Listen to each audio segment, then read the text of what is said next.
What is going on, everybody? A couple of things before we start the show. First off, due to technical difficulties, there's not going to be any movie clips on this episode, and probably not any actual music from the movie itself, from House of the Dead. So those are going to be conspicuously absent, and they will return in the next episode. Well, of course, not clips from House of the Dead, but movie clips.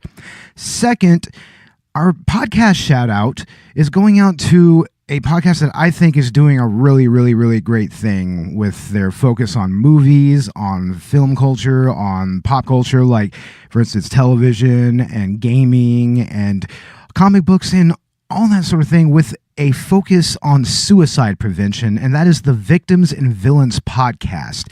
These guys are very, very likable. They have a great sound to their show, and they do focus on mental health issues, and they do focus on suicide prevention, as I said before, and that's very, very important. It's almost at epidemic levels in this country, so yes, please give them a listen. They're on iTunes, they're on Spotify, they're wherever you get your podcasts, so yeah, support what they do, and definitely give them a listen. And also, do download the Chill Lover Radio app. It's a app with all kinds of streaming music shows and also podcasts like Collateral Cinema and Collateral Gaming.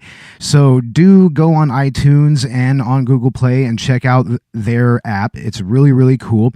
And also on the Podcoin app, you can use the promo code Collateral in order to get 300 Podbeans upon registration, which you can use to either give to charity, or you can use it to purchase exclusive merchandise from Starbucks and Amazon and other companies such as that, like gift cards and whatnot. So yeah, download the app. It's on iTunes and Google Play as well. And do use our promo code Collateral and do check them out. And don't forget to give to charity. And now, with all that out of the way, on with the show. I'm Bo Maddox. I'm Robert Ortegon. I'm Ashley Chancellor. I'm Dakota Chancellor. This is Collateral Cinema.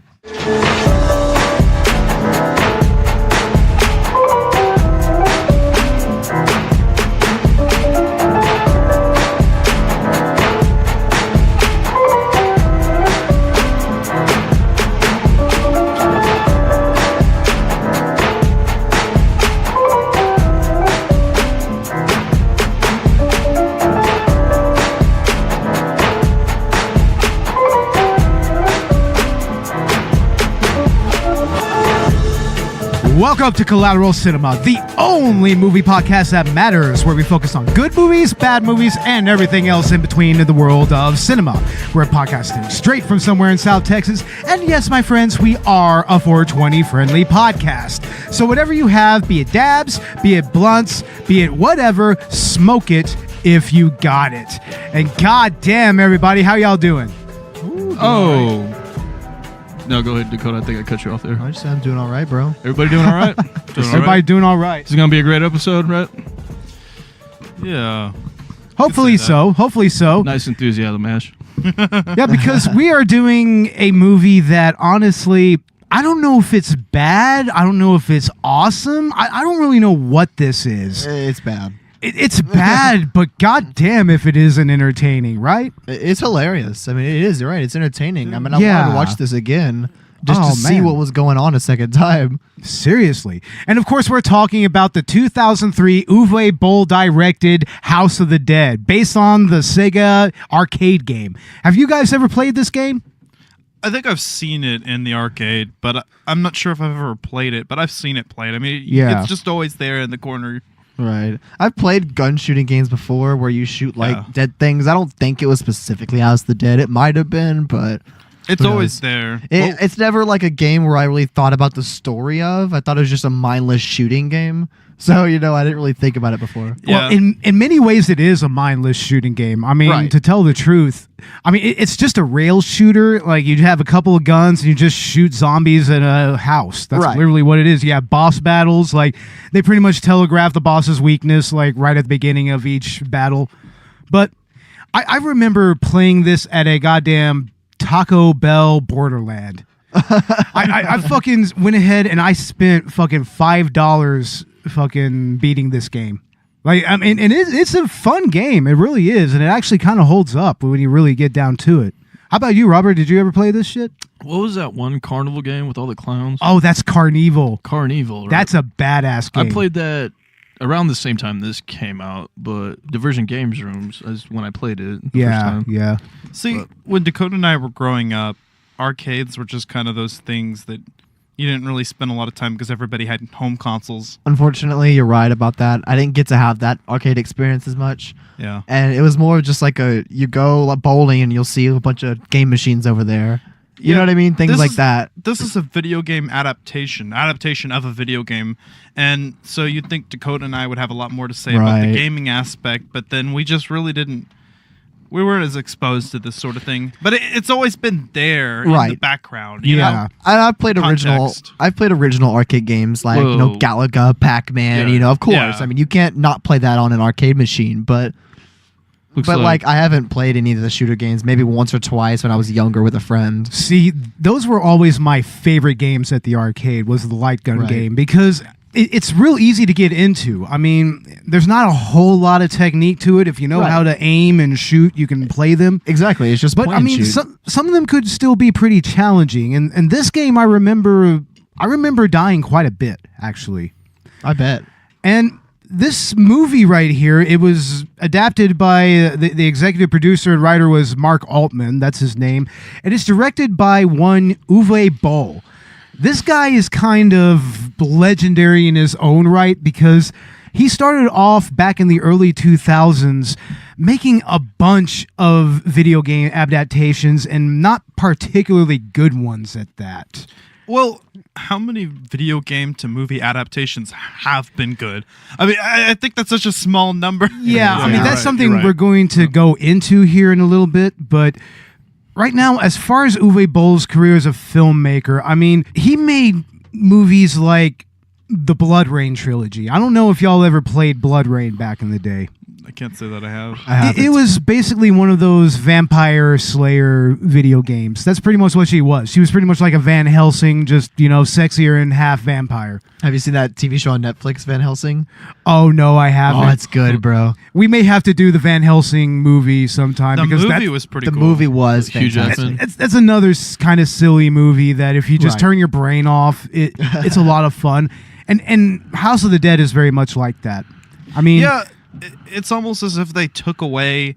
If they had taken away all of the plot elements that do exist and all of the exposition that's so unnecessary, I think this movie would have been so much more enjoyable if it didn't take itself serious. I think that a lot of that has to do with Uwe Boll himself because he's a very hyperbolic kind of director, Like everything that he shoots, it's always just constantly on and on and on, And the pacing just goes from one scene to the other, to the other, to the other. And it's like, I mean, where are you going with this shit, dude? I mean, his later movies, he started to kind of find his groove a little bit. Like it was a lot more angry and political in its tone. But I've heard that. I did a little bit of research and I heard that he basically has two distinct phases of his filmmaking career. And part of that is the video game adaptations with several well-known actors, and then all of a sudden this kind of obscure phase, right? Yeah. I mean, some of the other video game movies that he made the video game adaptation of a game called Postal. And what that was is back in the 90s, like I think it was like late 90s.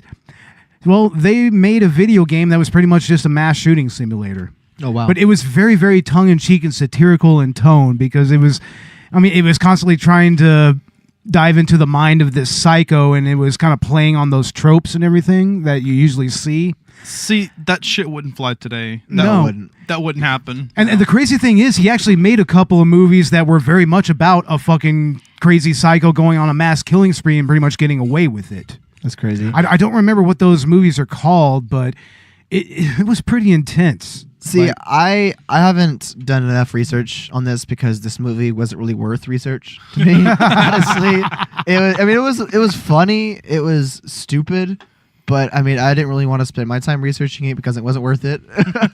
But like I was saying, this movie was weird, but it was entertaining to watch. It was 2003 Puka show. Weird. Going back to the movie adaptation of Postal, that was very much just a straight up satire of post 9/11 culture.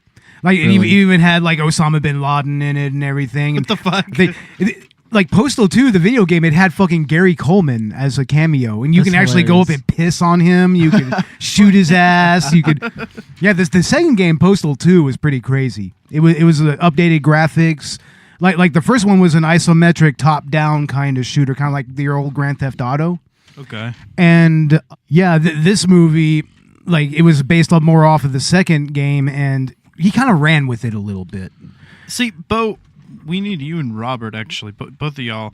We need y'all on a Collateral Gaming episode where we talk about like something a little bit more from y'all's generation. Vintage gaming. I would say a good place to start is light gun games like this, rail shooters like this, honestly. Because I have a lot of great memories playing those games, both on consoles and at the arcade or the movie theater or whatnot.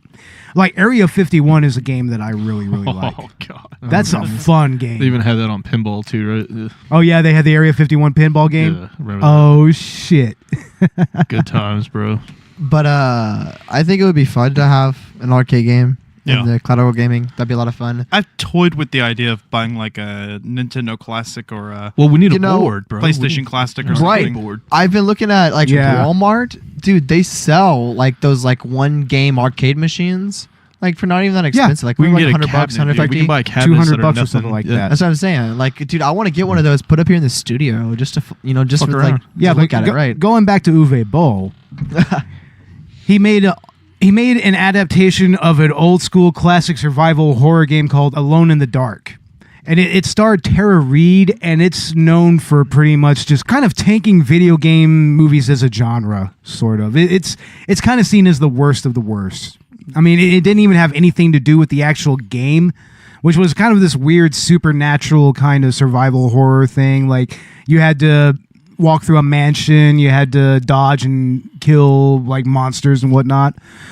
Oh yeah, that was released around the time Alone in the Dark 5 was going to come out. Yeah. And then they were going to come out side by side as kind of part of a promotional thing, and then the developers dipped out and they remade Alone in the Dark and rebooted it into something else, right? I think it's because they recognized what the fuck was going on with the movie, so tying it in wouldn't have made a whole lot of sense. Yeah. Honestly. But, I mean, I'm trying to remember what other video game movies he did, if he did any more. I don't really think so. I think that's pretty much it that I can think of off the top of my head. Right. And his later work, like we said, it was a lot more political, and it was also a little more disturbing. Like, he did a straight, like, slasher horror movie called Seed. And I think that there was a sequel to it, and it was a pretty brutal, fucked up movie, kind of. Yeah, that title just sounds fucked up. It does. Yeah, that's the name of the killer, Seed. That's his name, and he's just basically this big brute who just goes around just randomly killing people for the fuck of it, more or less. Oh, I thought he was knocking girls up, putting his seed inside of them. It sounds like it. No, there's a pretty protracted scene in that movie where he pretty much beats a woman's head methodically with a hammer, like over and over again. It gets pretty hardcore, honestly. Yeah. And he also made another movie that's pretty fucked up. It was based on a true story. It's called Stoic. It's about a poker game in a prison cell between these prison mates. They're bunk mates, cellmates, I should say. And it goes completely off the rails, and somebody ends up getting completely like tortured and fucked up or whatever. But it's presented in an interesting way because it has like interviews interspersed within the actual scenes in the prison cell. Interesting. Yeah, so I have that movie, and we ought to check that out. I also have a movie called Attack on Darfur, which was based off of the Darfur massacre. And I heard that that's a pretty extreme movie in its own right, and I do believe Billy Zane is in that movie. Yeah, Billy Zane, he's like the lead in that movie. The Zane Man. Yeah. And yeah, that has like a scene where they're straight up like throwing babies on bayonets and shit or some pretty fucked up shit. That sounds pretty. I mean, Uwe Boll, like I said, he's very hyperbolic. Like, he's not afraid to really like show like grittiness in all of its glory. You know, like the aforementioned mass shooting movies he did. I still can't remember the names of them, but I think they were just literally called Rampage or something like that. Right. But I mean, he's known for just kind of going straight into just dark territory, not giving a fuck. Same with his video game movies. I mean, he just jumps right into it. And I think that in this movie he did a pretty okay job of like getting the tone right, at least, because these are cheesy games. Honestly, the dialogue is known for being even cheesier than Resident Evil. Like, if you can believe that. I mean, it's pretty difficult to fucking one-up something like, don't open that door. It's like, Chris is our old partner, you know. Did you ever see Scooby-Doo? Go in there. Oh, yeah. Don't go you ever in seen there. Scooby-Doo? Yeah, they play a lot of those tropes straight in this movie, but... The straight They out of a straight Romero up movie. mention Romero. Yeah, that's what I was saying. They mentioned the Romero movies. Night, Dawn, and Day. It's like, that dude just straight up nerds out about it for a little bit. Like, in the middle of this zombie apocalypse. What the fuck, man? Yeah, but then he dies later by the dumb blonde. His head just gets snapped. Oh, yeah, that's right. The eye candy chick? Yeah. Cynthia or whatever? Who wasn't even really that attractive. I don't think so. What was the name of that girl? Alicia. Alicia. Alicia, yeah. Alicia, big tits. I knew what you were thinking of. Oh, yeah. She was way more attractive. Oh, she was beautiful. That's Aura Grauer, I think her name is. I don't quote me on that. We'll have to look it up maybe. She's but gorgeous. She's the most notable actress in this movie. But the girl that plays Casper, or Ellie, what's her name, right? She's from the Halloween movies. Yeah. Ellie Cornett, right? Yeah, Ellie Cornett. She was in Halloween 4 and 5. She was Danielle Harris's sister. Co-star, right? Fuck yeah, man. I remember Halloween. those. Yeah, I we remember got those. to take you guys back and watch 4 and 5. Oh yeah, seriously. We ought to watch the fucking Isn't that Halloween franchise. Aren't those the ones that are the return and the revenge of Michael Myers? Oh yeah, and Yeah, there's also exactly. Curse of Michael Myers. The Curse is the Paul Rudd one. Yeah. Paul yeah. Rudd. I just watched It's like Ant-Man today. 1996. Again. Introducing Paul Rudd, right? Yeah, that was It's that was one one of of his first main movies. roles. That was but- one of his first movies. Yeah, one of his first. I think he had commercial side work Yeah. before that, right? Now, what's interesting about Uwe Boll is a lot of the movies that he made, especially earlier in the 2000s, it was really made so he could take advantage of these loopholes in the German tax law that kind of allowed him to pull a Mel Brooks, the producer style thing, where he could literally make a profit even if his movie was shit and was a bomb or not. So he would actually get tax windfalls on this shit and make more money back than what was initially put into it. Oh, that's so dirty. It's like, why even make a good movie? I know, right? I mean, he didn't need to. Why put in the effort? But, I mean, like I said, later on, I mean, a lot of his work got better. I mean, it became more political, more focused. Like, the action scenes weren't as wonky as they are in House of the Dead.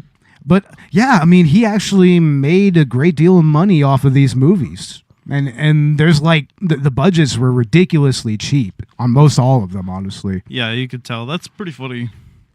And another funny thing about Uwe Boll is that he totally trolls his critics hard. Like there was an incident where he actually challenged one of his critics of his movies to a boxing match, and it actually happened. And he whooped the motherfucker's ass. What the fuck? Yeah, he whooped his ass straight up. Talked some shit and fucking cashed some checks, man. It's like, goddamn, I don't think I want to try to step up to Uwe Boll. Because if you look at him, he's a pretty solid-looking German guy, honestly. Really? Like he talks with the German accent like this. It's like his commentaries are pretty funny to listen to, honestly.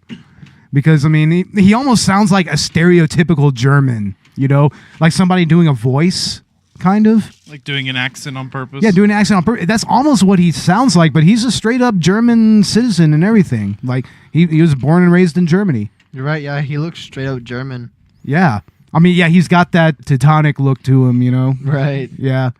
Well, you know, Tommy Wiseau always sounds like somebody's badly imitating whatever accent he has. Yeah, Right. yeah. I still think he's mostly Polish. That's But- what the sources seem to Yeah, indicate. he seems to be He's Polak all the way. We're meeting the criteria of our podcast. Oh yeah, that's right. We're talking about Tommy Wiseau. Ding! The room reference. Ding. Yes. That'd be like our CinemaSins. Like, I don't know. Yeah. I have a feeling we need to go ahead and get a little bell so that whenever we hit those marks, we just ding, ding. Like straight up, man, straight up.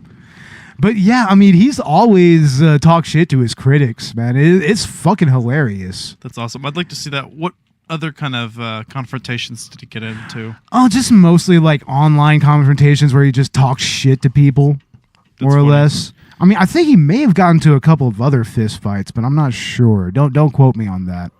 But yeah, Uwe Boll is quite an interesting person in the world of film.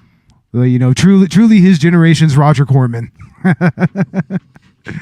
I'll pretend to know what that means. Yeah. Roger Corman, he is a legendary underground cult film director and producer, and he actually had a hand in kickstarting some important careers like Francis Ford Coppola, Martin Scorsese. I think Spielberg worked on some of his movies back in the day.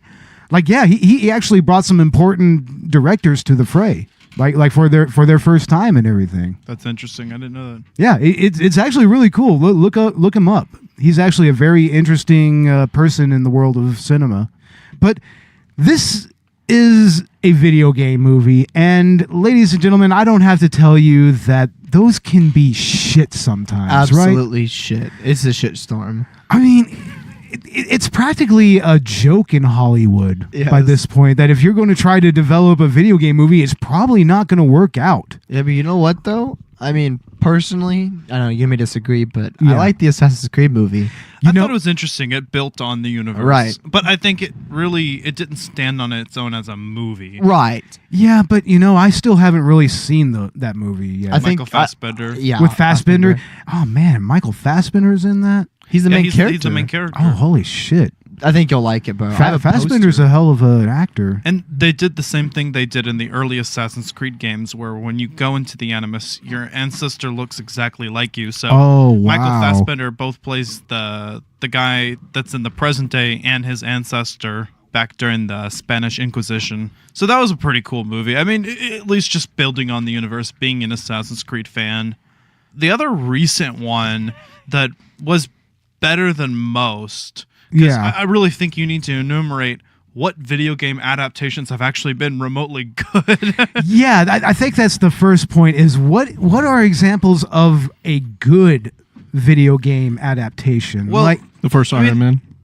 The first Iron Man? What? That wasn't a game. They did make games based off the movies. I'll tell you what, Lara Croft Tomb Raider. You know what? You're not wrong about that. Yeah, you're right. The Tomb Raider movies, those were kind of cheesy in their own right, but they were actually a lot of fun to watch. Well, we're not even talking about the Angelina Jolie ones. I was actually going to mention the other semi-decent one was the other Tomb Raider reboot. I mean, as a movie, not really, but I really respect that they were doing an adaptation of the 2013 reboot, which I really like. What was that? But I wish it stuck to the storyline better. Alicia Vikander, right? Yeah. Yeah, that's who it was. That's who played it was Laura. all right, but I think a lot of people didn't understand what it was. It was like, who is this new girl? Why doesn't she look like Angelina Jolie? Right. Well, yeah, it's because the video game was a reboot that went down to the nitty and gritty, and it was much greater. It was really, really awesome, actually. Yeah, and the problem is people were expecting Angelina Jolie, and they're expecting her character, but that's not who she is in the new games. Well, yeah, the video gamers understood because that was the whole point. Right. But in the movie adaptation, it just wasn't as clear. I don't think a lot of casual movie fans just didn't get it. In my mind's eye, it seems to me that Angelina Jolie just looks the most like Lara Croft. Well, the original character, right? Because the reboot timeline is a completely different thing. But yeah, Angelina Jolie looks a lot like. In fact, some of the newer games in the older franchise, they ended up modeling her character after Angelina Jolie. Well, and originally Lara Croft was modeled off of a model named Rona Mitra. Yeah, that's who she was. She was actually based off of a real life person. You could definitely see where Angelina Jolie kind of influences the later games. Yeah. Well, I mean, look at those titties, bro. Angelina Jolie doesn't even have tits, though. That's what's funny is they had to increase her breast size because the you kidding me? They did. Is known for her giant breasts. In the original Lara Croft games, she had these triangle titties. Triangle titties.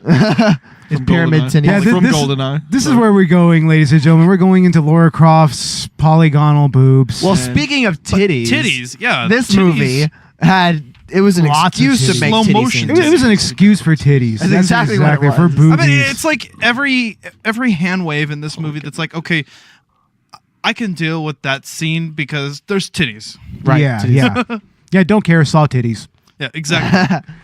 Oh my God, we're a bunch of idiots. I know we need like feminism in this podcast. Yeah, we need lots of feminism. I think that's why we need Megan up in here. Like, seriously. She'd just be like, you guys are just fucking... Yeah, maybe we just need like a female here to just like let us know when we're getting to be too much of boys. Yeah, Right. we're starting to be guys. To be guys. That's our craft, though. Yeah. Why would we need somebody telling us what to do? We need, oh shit. How to hone our own craft. Hey, man. No. We need a monitor. I think you guys just need to let loose and be free, and just let whatever comes out naturally. Okay. Yeah. Well, I'm getting married, so See, that's the most I you've feel ever bad talked. for you. Love I mean, and congratulations, marriage. Ash. Sorry. Love and marriage. Nah. Robert, that is the most you've ever talked in one sitting. That was great. I know, One right? Sentence, right? That's amazing. I think we need to get you more liquor. I think we've talked Yeah, 'cause more ladies and about gentlemen- bullshit You than we have are this not- movie. I know, Okay. right? Well- We're just bullshitting, but that's what's good about this movie is that it's bullshit. Exactly what I was gonna say, bro. This movie is bullshit. So But we can it's talk bullshit it's about it. fun and entertaining. Can you Right. tell that I'm not drunk? That I just needed to talk, though. But going back to video game movies, I mean, I don't know. Like, I guess we say that the Lara Croft movies are kind of examples of good video game movies. I I'll would say give the him something. the first Mortal Kombat, though. I mean, it's great for reasons entirely different than the game is great. Yeah. But it's not the Mortal Kombat movie the world needed. I- Because Mortal Kombat is gory and That- we need an R-rated. That's why I Kombat think I movie. said it back on the season finale last season, and I'll still say it right now. Ricky O is the best Mortal Kombat movie out there. The story of Liu Yeah. Kang. Because that's pretty much Liu Kang. I mean, if they would have had the bicycle kick, it would have been perfect. I mean, he would have been a perfect Liu Kang. Isn't there plans for like a Mortal Kombat reboot? I think so. I I'd mean, say especially that with for the a long release of Mortal time. Kombat 11. So Yeah. if Freakio was Liu Kang, then is Liberty Chun-Li Chun-Li, from give me Street Fighter? I guess so. I don't know. I guess so. Yeah, Street Fighter. That's another That's another example. There's a lot of people that think that movie is shit, but I love that fucking movie. Really? I've never I seen could, it. I could put that on. It's got Jean-Claude Van Damme. It's got Van Damme in it. Van Damme. And, And damn, dude. and also fucking Gomez Adams himself. I forgot the actor's name, but Jesus Christ, how can I forget the actor's name? what was Like, that he's- movie, The Alamo? He played in like the 80s. I Yeah. remember watching that in. How the fuck am I going to fucking forget his name? That guy was He's a fucking great actor. legendary. Great actor. I mean, he brought gravitas to M. Bison. Are you talking about the Street Fighter movie? Yeah, the Street Fighter movie. Yeah, straight up. I guess we're having a stoner-induced brain fart. Maybe We got maybe a little bit of Van Damme and Raul Julia. Raul Julia. Fuck. There you go. That That guy guy's He's is a great actor. amazing. great actor. That guy was he did that movie just for his children. He was dying of cancer when he made that movie. What? He was straight. He died right after it came out. He died in the 90s. Oh man, and he did that for his kids. He just wanted to do something just to get a paycheck and do something for his kids. But goddamn, like that scene when he's with Chun-Li and he straight up, like, they're talking about when he came up to his village, is like, for you that was the most significant and important moment in your life. For me, it was Tuesday. That's cold. It was a Tuesday. That's straight cold. That's just saying it meant nothing to me. I raised your village and it didn't mean shit to me. Damn. That I love that, or that, of course, the memeified. Of course, that's pretty much a meme. I think Nostalgia Critic kind of saw to that. Like, it's very memey stuff, honestly. Now, have you guys seen the Double Dragon movie? No. I have not. Some Oh. cartoons. I cannot believe that y'all haven't seen Double Dragon. That is pure '90s cheese. It's amazing. They're a video game and cartoons, right? It's so 90s. I mean, you can throw that, Three Ninjas, and what's another good example of a so 90s? Like Hackers. You could put those movies on, and it'd be perfect. Oh, it's got Mark DeCascos in it. He's in Hawaii Five-0. Yeah. I know him. Yeah, but Double Dragon is a very painfully 90s movie. You know, kind of like Tank Girl, sort of less. I don't know if y'all ever saw Tank Girl.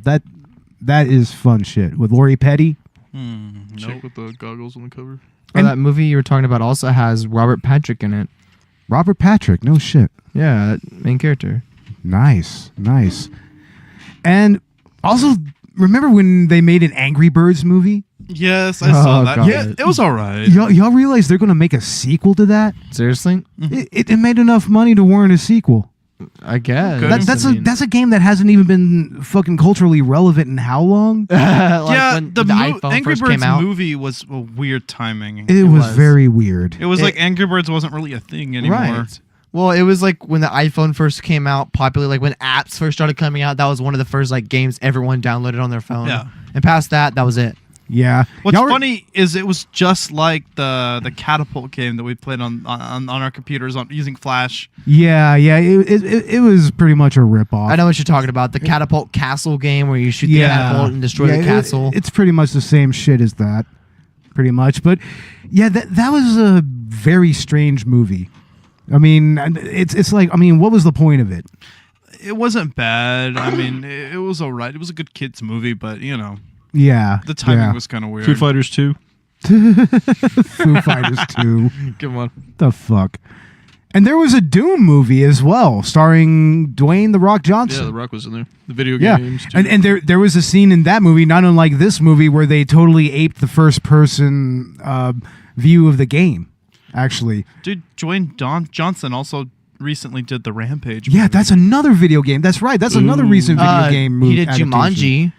Game. Yeah, that's not really a video. Not a video game, but it was based off another movie. It's a board game. Yeah, it's a board game. Yeah, that's true. In the new one, it is a video game. It's also a book, Jumanji. So yeah, that's game right. And book, double game, book, movie. Yeah. Huh. Yeah, and Rampage, that was based off of the old school 80s action game where they turned into a bunch of kaiju and they destroy a city.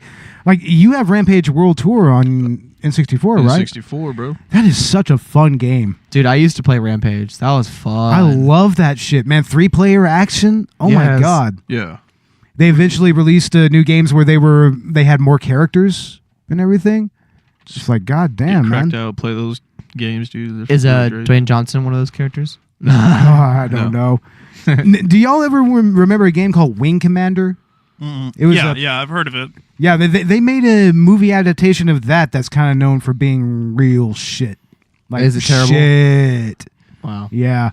And recently there was the Warcraft movie. I mean, they had to go into World of Warcraft a little bit, right? You know what? I saw the trailer for that. I never saw the movie itself, but from the trailer, it seemed like a decent movie. I mean, I've played a little bit of World of Warcraft. Not much, but a little. I vaguely remember that happening. It's like, was that actually a thing? That was like 2016, right? I think I've never seen it. 2017. Yeah, it was as recently as a few years ago. I think something else was at the very least. Yeah. Yeah, there was something other big movie that was coming out, so no one was paying attention to it. We all had our minds focused on it. Now, why do y'all think Hollywood can't get video game adaptations right? Now, why do you think that is? They can get comic book adaptations right, but they can't get video games right. They never stick to the game. Right. Yeah. I've yet to see a video game, a video game to movie adaptation that completely captures the game as it is. They just change so much. It's always a loosely based storyline and never, I understand with adaptations like book to movie, you make some changes,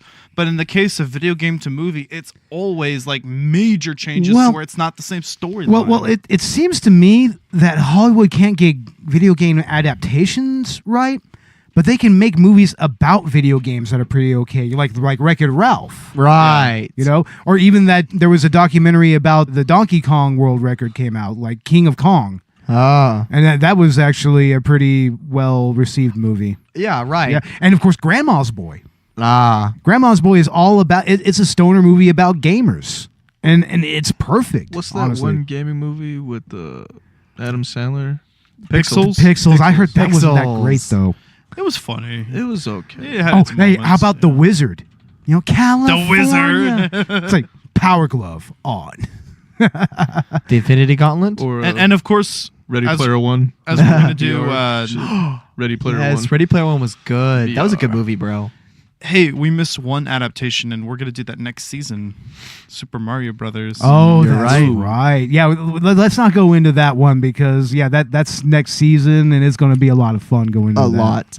But personally, like, Bo, can you think of a your favorite like movie, like video game that you can make into a movie? Like, what would that be? Well, I don't know. I mean, we forgot to talk about the Resident Evil movies. And Oh, of Resident Evil course. was always a Oh, favorite we of left mine. out Cloak and Dagger. Cloak and Right. Dagger, exactly. Classic, dude. Yeah, Of course. exactly.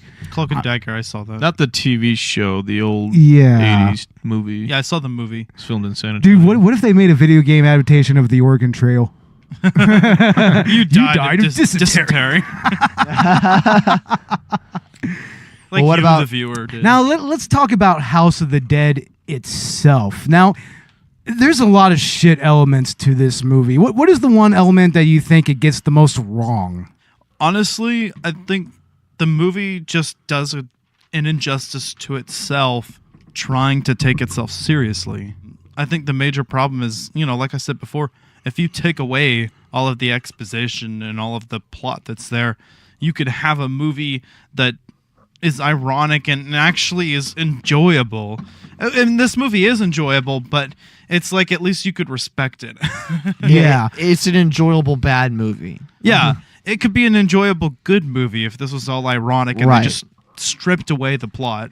Well, I think there's some instances where it tries to be kind of ironic, but they're actually a little more interested in trying to kind of encapsulate the feel of the game. Like for instance, there was the scene where it was an obvious rail shooter with the Yes. with the point of view and everything. It even had the rails on the fucking bottom, which is Right. a reference to But what they're then- called, rail shooters. The actual plot doesn't resemble the game at all because No. it's like they had this Island of the Dead movie. This zombie, it's literally the name of the island. Yeah, Isla yeah. de la Muerte.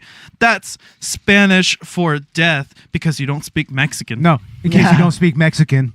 Oh, Clint Howard. Oh, Clint Howard. I love The him only so much. In good this. to come out of this movie, Only good thing, and we were robbed of more Clint Howard zombie. robbed. It was Robbed. stolen from us. That there should have been a huge ass climax between Kirk and Salish, even better than what they had. That was the problem with It's- this movie. There was so much should have dones. There's so many times Yeah. this movie where like they should have done that. They should have done this. They should have gone further with this. They shouldn't have done this. You know, Like- there's so much of that. Like for instance, a lot of the acting in this movie. I mean, Yeah. the delivery is very dry at most moments and wooden in others, but And then- because of the way that this movie is paced, it still comes together and it's still hilarious. It is. And you got those dry moments, and then there's some moments where they're just like over the top for no reason. Oh yeah, especially the scene that we're watching now, where it's pretty much the huge zombie battle. Right. Yeah, we're watching Liberty, the girl with the American flag go-go suit, die. And they Rudy have- just watches her. Yeah, homeboy just watches her and he just has a look on his face like, "Oh, that's tough, kid. tough." Sorry about that, man." And then he goes through this like sequence which you think is him being motivated to go save Right. her. But then it's just a flashback of everything that happened and then it just drops. It's like this upbeat music. It's an excuse for excessive editing. That's right. what it is. I was gonna say, Bo, didn't you say there was like 300 plus cuts in this one scene? At least 300 cuts in this battle sequence right This here. battle sequence, exactly. Just in this sequence alone, there's a shit ton of edits here. Oh. And at least two of these characters that get a goddamn game over fucking screen. yes, that's yes, so the funny. game over screens. That's hilarious, and right? the constant cuts to gameplay too. Yes. It's just so weird. Just Random peppered arcade throughout. scenes. There's your Halloween 4 or 5 chick. But like, the weird arcade shots that are put in there, the Random. random clips from the games. unnecessary. And what's funny is a couple of those clips are from one of the later games, while the rest of them are from the first game. That's funny. Because I mean, there were like 3 other games on this, and they released a couple of them on Nintendo Wii. And one other movie. Yeah, the one other movie. That's right. There was a sequel to this. I don't So- know why, but So here's the question here: who's the main character again? yeah, 'Cause, there's like there's never a real main protagonist here, right? During the movie, it changes so much. I mean, you hear Rudy narrating it in the beginning, which I actually missed the first time because it was so insignificant. But you don't see Rudy until halfway through the movie. Exactly. You don't get to see him till halfway through when the rave has already been destroyed. And there's a previous relationship with that girl Alicia. Right. That's never really expounded upon. Well, they almost revive it again near the end. Yeah.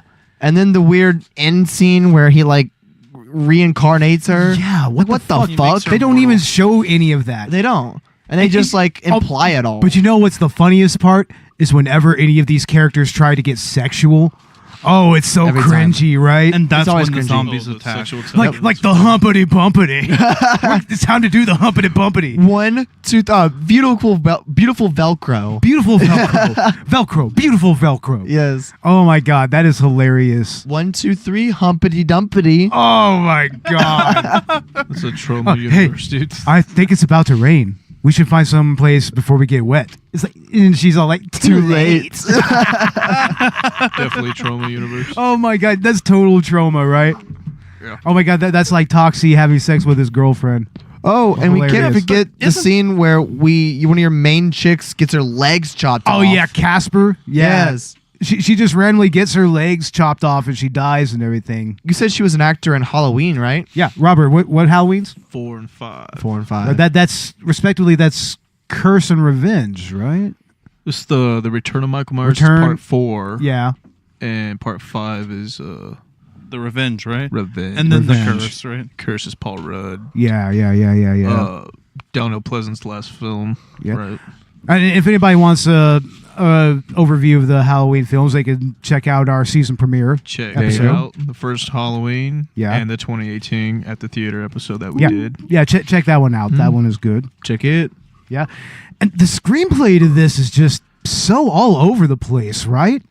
So much happens, but nothing happens at all. Dude, that's a really good way of explaining it. I know, right? Nothing is really going on, but so is everything at once. Yeah, there's all these weird relationships between the characters that, always seem forced. They they come out of left field pretty much. Like, for instance, between Rudy and Alicia, it's like, what the fuck is this? Where's this coming from? Yeah, they were like exes and they get together. And then Karma and Simon. And explain to me why there's a character named Liberty, a character named Karma. Like, what Tyranny. Is that? Tyranny. Yeah, in the deleted scene, like, Liberty's friend is this topless girl named Tyranny, and she has a goddamn hammer and sickle Soviet symbol tattooed over her boob. Where's the logic in this? It's supposed to be some kind of weird symbolism. I don't know. To what? I guess it was some type of post 9/11 commentary or something weird. What are like the that. odds that you'd have 3 girls that have names of like actual, things? Concepts. They're like fucking virtues or something like that, more or less. Well, tyranny's not a virtue. That's more of a vice. Were these parents classmates too? And I they were don't just know. fucking dope or something. Hippies. Or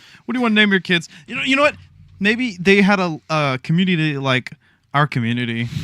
Like Lake Hills. oh, God. Hey, how about that one song that they keep playing throughout this movie? That weird rap rock What even song. is that song? What was the name of the band? It was some weird... It's insignificant. some Just weird nothing. third-tier rap metal, You know what? new metal shit. That's how you describe this movie in one word. Insignificant. No, I think the guys at We Hate Movies, they call that shit butt rock. Butt rock. It's total or butt metal, and I think that totally applies because metal. it even has that one little passage like it's like, oh god, that is like the cheapest Korn ripoff I've ever heard. That's terrible. And I mean the location itself, like the location of the original game, that was supposed to be this sprawling mansion, not unlike Resident Evil. Yeah. But here, it's just this tiny little house. Well, it's like they had to have a justification to call it House of the Dead. So they're Exactly. like, okay, guys, make sure there's a house somewhere on the island, and then we can call it House of the Dead. House of Yeah. Because I mean- this, like I said, this doesn't resemble the game plot at all. And the game didn't really have much plot either. But Not at all. they didn't even adhere to what was there. Yeah. They dropped the Kyrian name at the end. Yeah, and that's a tenuous link to the original games. Because it's not even the same character, because it's Roy Curien, who ends up being his father in the second one, right? Yeah. Which is weird. But I think they were actually changing that, and they probably just couldn't get the actors back, so they just, I don't know, copped out. Yeah. And the creature design on the zombies. Robert, what do you think of that? What are your thoughts on the actual creature designs? I saw on the behind-the-scenes featurette, they had, like, pretty much 3 different tiers. They had, like, the recently deceased. Then they had the ones that had been there for a little while. And then they've had, like, the really desiccated, decayed ones that are, like, the conquistadors that were originally there. Right. You know what? I watched that. What do you think, Robert? I really didn't see this movie too much. I only seen it once. You only saw this once. We just watched it, dude. I guess I didn't see it long enough to remember.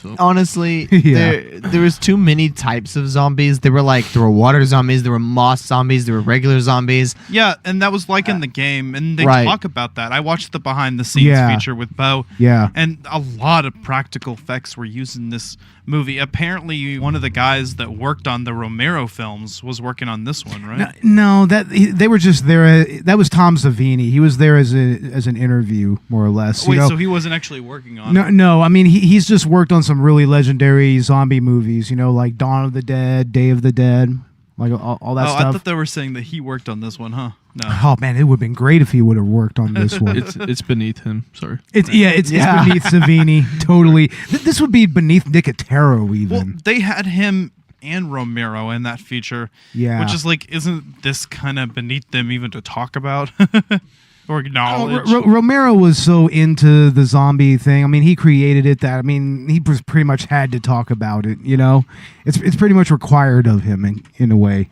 Good old George. May he rest in peace. Hopefully seriously. Watch the first Night of the Living Dead. Now, this is a pretty gory movie, guys. What did y'all think about the actual practical effects as far as the gore was concerned? There were some headshots here that were pretty decent. Yeah. Yeah, there was the stomp shot at the end. Yeah, that one. Yeah. I was gonna say Stomps that. on his head. Yeah. He slices his head off first before they stomp on it. Yeah, that was a pretty decent decapitation. Like, Robert is our resident filmmaker. What did you think about the gore effects? Like, would you have done anything differently there? Like, would you have gone for something more realistic? Like, what do you think? No, we got Pro Tools and Final Cut. You see what the 14th and 15th season of Supernatural does, dude, just with the effects alone. It's crazy, it's bro. amazing, dude. It's amazing. But how does that relate to the gore effects here? Like, what do you think of that? You know what? Still a low budget indie film, and it's everything I love, so I would not discredit this at all. Oh yeah, honestly, I think that the low budget really adds to the gore a little I like bit. it though, right? Because it's cheesy, Yeah, I still love it. It evokes a lot of the old school gore of like classic horror and exploitation films from the 70s and 80s. Everything. It's 2003. Look at it now; it's sort of cheesy, right? And what's the hottest thing when it came out, Right. Yeah. And it's like you said, it's like because of that, you want to love this movie. You want to see this as like a cheesy, gory movie that's like stupid and low budget, and that's what's enjoyable about it. That's why it's enjoyable. That's why we can all still watch it. Right, and that's why we continue watching it while we're still talking about it. Right? We didn't do that with any other movies we don't like we Master of Disguise. We usually have them playing in the background, but this is the first time that we've actually just kind of sat there and like, hey, this is fun. Yeah. We have it muted with subtitles on, and it's on repeat, just so it'll stay repeating during the podcast. But right. I'm still watching this while everybody's talking. That's what I'm getting at. It's rewatchable.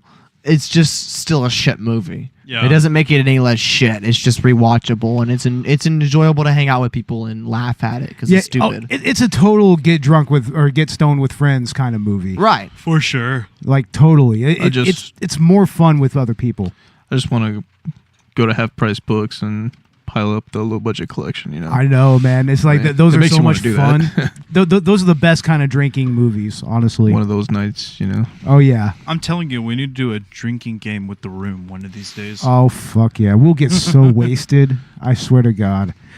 Now, as much as this is a horror movie, it's also an action movie, and that's something that Uwe Boll actually does rather well, I think, is action. Oh my god, the slow motion action scenes. Yeah, like that best. Like that weird rotating camera effect. Yes. Have y'all seen that in any other movies? The Matrix. No. That seems like kind of in the Matrix. Yeah, it was in the Matrix, but it was used to a different effect there. Right. I think this one was to implicate that it's based off the game, the arcade game. I think that was like, for instance, the game over screen. That's what they did. They would show the character like standing before they're dead, and then circles around them. Yeah, the countdown. The coins. Insert tokens. Insert coins. Insert tokens. Right. Same thing here. Like whenever they have a slow mo kill, every once in a while, one character, only a couple characters got this, but it was that like epic kill. So there's a slow mo scene, but like, and it circles around them. What was that for? Why was that necessary? It was to accentuate the action on the scene, Fatality. I would imagine. Right. Babalities. And it was an excuse to call it it's based off of an arcade game. Yeah. That was the only way they can excuse that. And also, is this one of the first movies that had fast zombies in it? Like, other than the Dawn of the Dead remake? They were fast. You're right. They were quick. They could live underwater, live in moss. Yeah, because you have to remember that fast zombies are kind of a recent invention. Right. As recent as the last, 10 or 15 years of zombie movies. They're always slow and mindless and useless, and they can't do much. There's the idea... In more recent media, there's the idea that the newer zombies are still fast because their muscles haven't atrophied, but the older zombies are the ones that are sluggish, and that's how Walking Dead takes it. Last of Us too. Last of Us, yeah. World War Z, I think, was that way. Actually, no, they were just fast zombies. I don't in remember general. anything about World War Z. No, they were just fast besides zombies. Peter Capaldi being in it. That's good because there's nothing notable about that movie, honestly. Yeah, it's so forgettable, right? Yeah. There's a reason why they canned the second one with David Fincher. Brad Pitt. There's a reason.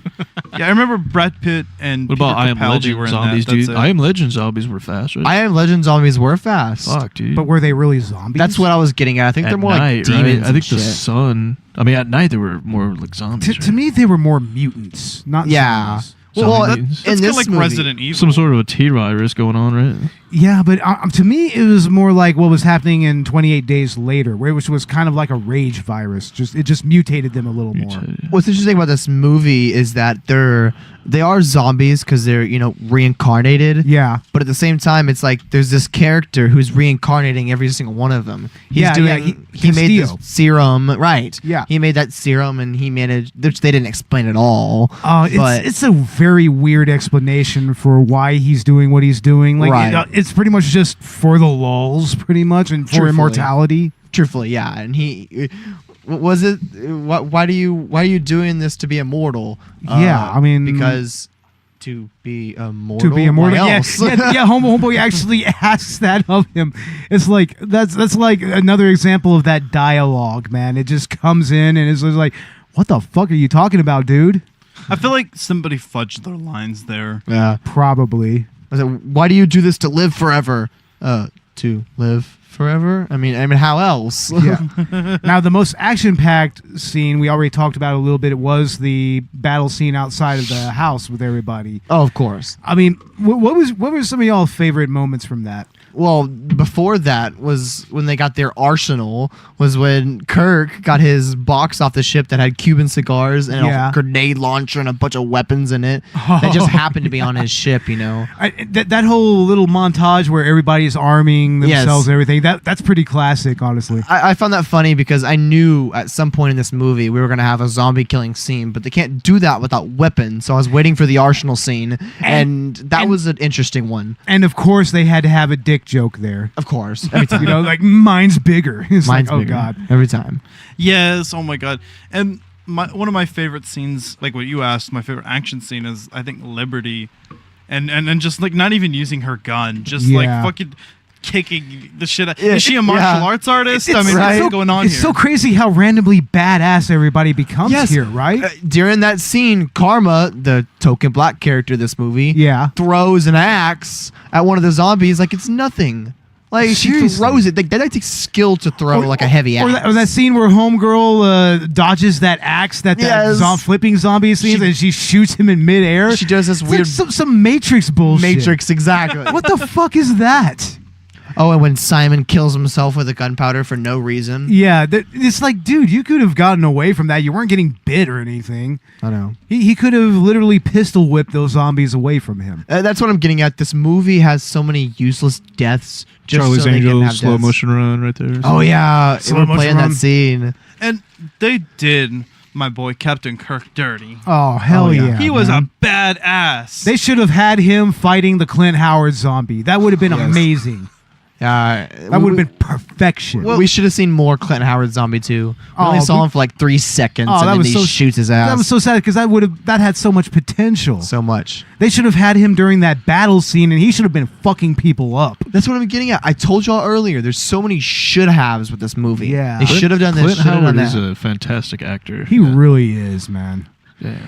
Now, one of the features on this movie, we got to talk about this a little bit. I watched it with you. Yeah, it's this prepare for Zombat behind the scenes thing where they allegedly take the actresses from this movie, or at least like 4 of them. Like I think it's Casper, Liberty, Alicia, and Karma. They go into training, right? They go into a training thing. The first thing they have them do is come over to the production studio that produced this, and they play the House of the Dead game first of all. Which is like, I mean, I guess you need to at least know what the game is. The old don't know. arcade pump shotty game. That whole thing just seemed kind of condescending and just slightly misogynist. Or at you least, know what I mean? At least just straight sexist. Yeah. You know? Like it's hilarious. They go to this paintball field and they take these production assistants, like straight up, like dress them up like zombies. They don't give them any protective gear, and they have these women just straight shooting at them. And then they turn around and they go and get paintball guns, and the zombies just attack them and start shooting all these actresses. And nobody has face masks on. It's like, how did nobody lose an eye or anything like that? Protect the moneymaker. Seriously, man. Seriously. Yeah, Just for the money shots. These are actresses, man. That's why they signed the contract, because of the face. Exactly. That's their fucking moneymaker. Seriously. The other weird thing is that they have this random character there. He's like supposedly this zombie combat expert, and it's played by one of the producer's friends, and it's so weird. And then at the end, it just ends with a fucking hot tub scene. It's just another excuse to get everybody in bikinis and into a hot tub. That's funny. I mean, I enjoyed it, but yeah. I mean, I guess. I mean, other than the cheesiness behind it, and at the beginning they were trying to go all reality show style. I mean, they were trying to show them like taking a shower and shit, or like brushing their teeth, or eating breakfast at 6 a.m.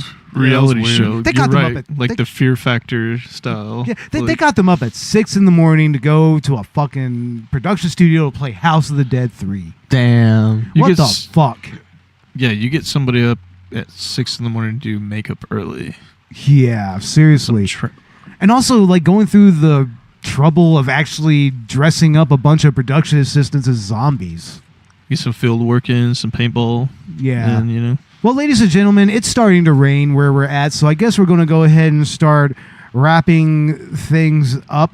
I mean, what did you all think about the actual video game aesthetics of the movie itself? I mean, I appreciate the representation. Yeah.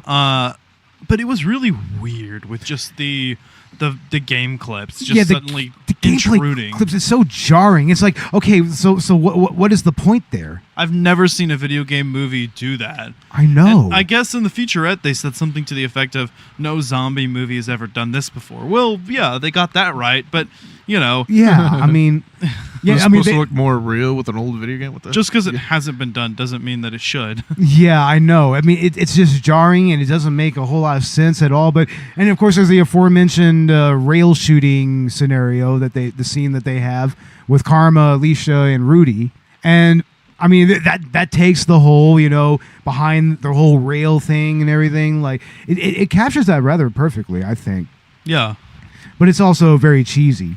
And okay, now what's everybody's final thoughts on this? Personally, it wasn't that great of a movie. I mean, it was fun to watch, but it was kind of a bad movie. Oh, it's a bad movie, but it's a fun bad movie. Oh, but it's a fun bad movie. Yeah, That's you what want to I'm get getting high or drunk and Right. just watch this and just chill with your friends.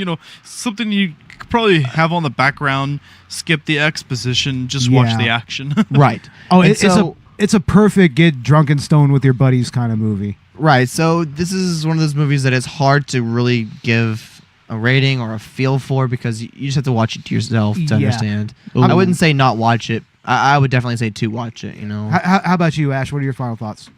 I mean, what I just said kind of sums it up for me.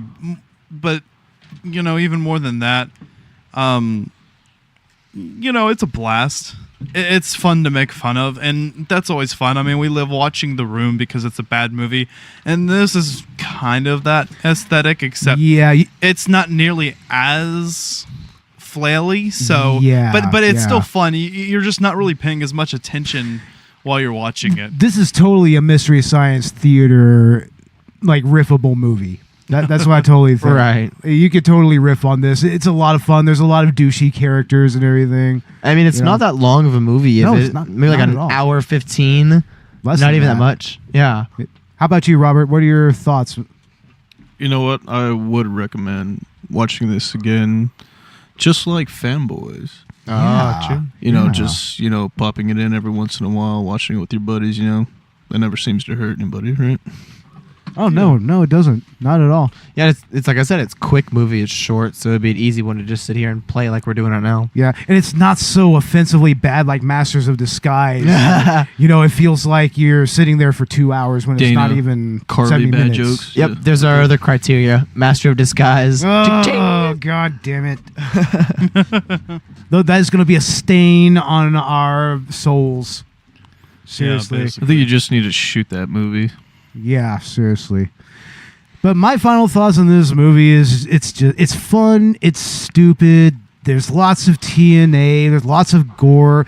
I mean, it's nothing that you want to think too incredibly hard about. I mean, it's fun to analyze a little bit, but in the end, you just turn it on, drink a beer, and watch it. Right. You know, it's one of those kind of movies. You know what was something we didn't mention? What's that? Why didn't we talk about how badass all the characters naturally are? We did a little bit, dude. Yeah, but not enough. These characters are badass for no reason. It's like they're leveling up without you seeing it, right? Exactly. Where's the level up stage? It's like as they're fighting, they're getting stronger, like Scott Pilgrim, right? Seriously, catch all them coins. It's like they're leveling up with every fight. They're using upgrade points to upgrade their weapons. I know. There you go. That's what you mean. You know, it's funny on the DVD menu screen, they actually have this little thing at the top that shows their name, their age, and their skill. That's everything. Right. I saw that.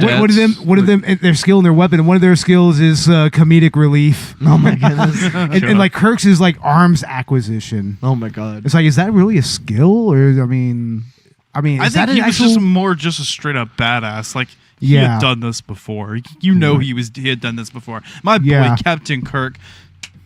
Just salute. Salute, Captain Kirk. Salute. All right, we're going to go ahead and end it here. You can find Collateral Cinema on Chill Lover Radio. You can check us out on the Podcoin app, I should say. We are also on Podbean, but on Podcoin, you can use the promo code Collateral to get 300 free Podcoins. Mm-hmm. We're also on Spotify, we're on iTunes, and we're on wherever else you get your podcast. Guys, y'all want to say anything else? Any Collateral Gaming stuff? Yeah, well, you know, Collateral Gaming, we're going to record something in a little bit here, but look for us too. We are on iTunes, everywhere you find Collateral Cinema. And also Chill Lover and Podcoin as well. Chill Lover Radio, Podcoin. Yeah, we are on the Podcoin app. You can use the code Collateral Pod is our code in order to get 300 Podcoin. And yeah, we hope to be releasing more exclusive content for you guys, especially on our Patreon, both Collateral Cinema and Collateral Gaming. Yeah. And just more content overall. So, you know, you can come over and you can go to Collateral Cinema for your movies and Collateral Gaming for your games. And very soon you're going to find out what our next game is. Yeah. Yep. Yeah, and Robert, you're going to be doing some YouTube stuff here pretty soon, right? Are you going to have a short film ready soon? Yeah, the first short film that we were working on, it should be out. It's close to nearly being finished, but yeah, I'm already got an idea for the second and third one. That's awesome. I want to use you guys for all of it. And also, we're going to develop some YouTube content that's exclusive for Collateral Cinema. Woo! Yep. At least get a pilot out, you know. Yeah. And also we were talking about maybe a Collateral wrestling thing, maybe. Getting into the wrestling. Oh, God. Oh, if we can get Michael Cornwell and Sam, it'd be a lot easier. That would be cool. I'll definitely talk to them about that. We'll instantly know what we're talking about, you know?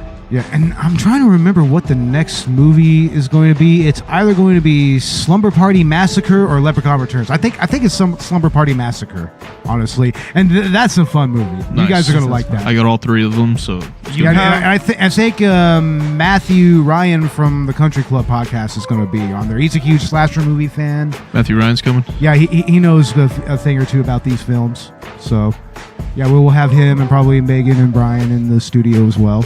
That'll be fun. And, all right, if there's nothing else, with nothing further ado, I guess we're done here. I'm Bo Maddox. I'm Robert Ortegon. I'm Rocky Bukaki. Ashley Chancellor. I'm Dakota Chancellor. And Collateral Cinema is out.